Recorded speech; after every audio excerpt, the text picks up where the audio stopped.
Welcome to Democracy Now!, democracynow.org, the War and Peace Report. I'm Amy Goodman. In Yemen, the U.S.-backed Saudi-led coalition launched a new wave of airstrikes Monday, despite the 5-day humanitarian truce that went into effect Sunday night. Meanwhile, Human Rights Watch has said Friday's Saudi-led bombings of the western port city of Mocha, which killed at least 120 people, appear to be a war crime. The continued fighting comes as Oxfam warns Yemen is facing, quote, the highest ever recorded number of people living in hunger. In news from Libya, Muammar Gaddafi's son and 8 others have been sentenced to death for committing war crimes during the crackdown against the 2011 revolution, which ultimately toppled the Gaddafi regime. The former prime minister and head of intelligence are also facing the death penalty. In news from Turkey, the police have detained more than 1,000 people in the ongoing crackdown on suspected militants from the self-proclaimed Islamic State, as well as members of the dissident Kurdish Workers' Party known as the PKK.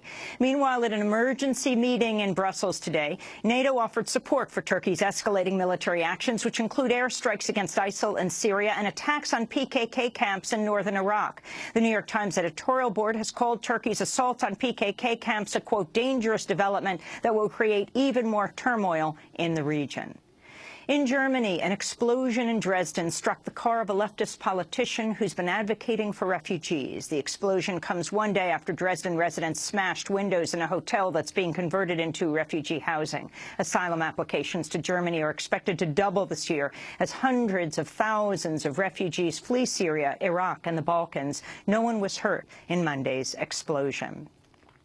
The Boy Scouts of America has ended its nationwide ban on gay adult leaders.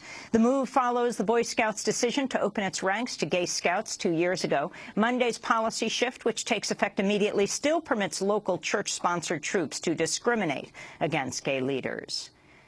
A federal judge has issued a harsh condemnation of the mass detention of immigrant women and children, calling it deplorable. The ruling by U.S. District Judge Dolly Gee gives the Obama administration 90 days to either release the more than 2,000 women and children being held in 2 Texas facilities or to show just cause to continue holding them. Immigration lawyers say the ruling has already had a groundbreaking impact as Texas judges have started ordering women and children's release without bond. In the latest news from Waller County, Texas, a team of outside lawyers will be assisting in the investigation of the death of Sandra Bland, who was found dead in a jail cell 2 weeks ago. Texas State Trooper Brian Encinia forcibly removed Bland from her car after she objected to putting out her cigarette when he pulled her over for allegedly failing to signal a lane change. Authorities say Sandra Bland killed herself in jail, a claim her family disputes. The lawyers will have access to evidence, the ability to subpoena witnesses, and the power to recommend criminal charges to Waller County District Attorney Elton Mathis. If Mathis fails to take up any possible recommended charges, the committee of lawyers can instead present their recommendations to a grand jury. So far, 2 lawyers have been appointed to the panel. Both are African American. Bree Newsome, the African-American woman who scaled the flagpole and removed the Confederate flag from the South Carolina state capitol grounds after the shooting of 9 African-American churchgoers in Charleston, has been scheduled for a trial in November.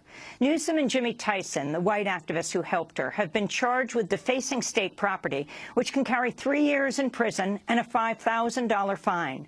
They had their first appearance in court Monday, and a trial date was set, even though South Carolina lawmakers have voted the flag down and it no longer flies on the grounds of the state capitol. To see our hour with Jimmy Tyson and Bree Newsome, you can go to democracynow.org.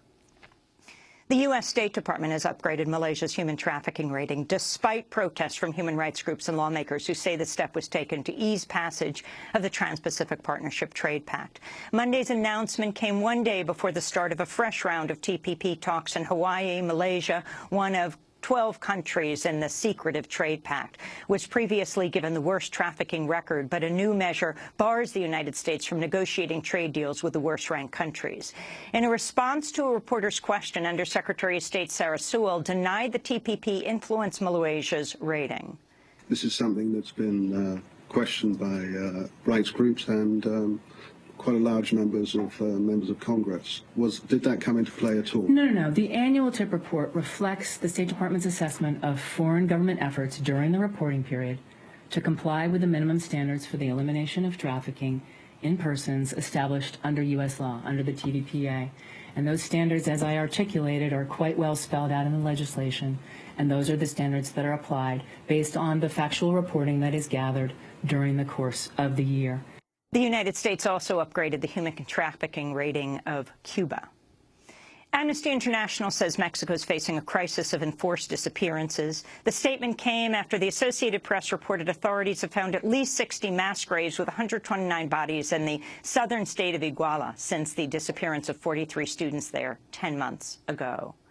Anti-choice hackers have reportedly released Planned Parenthood's website databases and employee email addresses in a targeted attack. The hack comes after anti-choice activists release edited videos that appear to show Planned Parenthood doctors discussing the practice of sharing fetal tissue with researchers.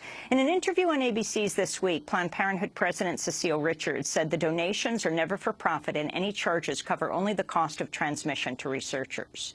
Doctors repeatedly said, it's all been edited out, Planned Parenthood does not at all profit from fetal tissue donation, which is an important element of healthcare research in this country. I think what's not told is that, of course, these are highly selectively edited. The folks behind this, in fact, are part of the most militant wing of the anti-abortion movement that has been behind, the bombing of clinics, the murder of doctors in their homes and in their churches, and that's what actually needs to be looked at. Republican presidential candidate Donald Trump, who called Mexican immigrants rapists, has been accused of rape in the past by his ex-wife. The Daily Beast reports Ivana Trump made the accusation in a 1989 deposition and later softened her language, saying she felt violated during an encounter where Trump reportedly held back her arms, pulled out fistfuls of her hair.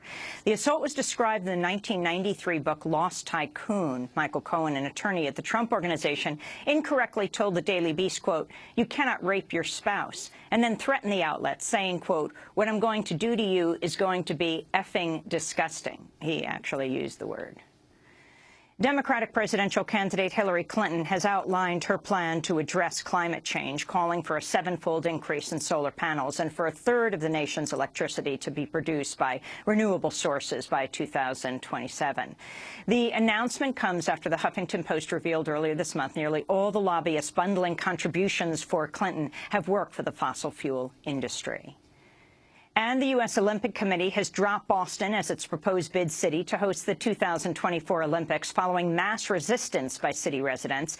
Amidst protests over the high cost to taxpayers and the mass displacement seen in other Olympic host cities, the Olympic Committee acknowledged in a statement, quote, "We have not been able to get a majority of the citizens of Boston to support hosting the 2024 Olympics." And those are some of the headlines. This is Democracy Now!, democracynow.org, The War and Peace Report. I'm Amy Goodman.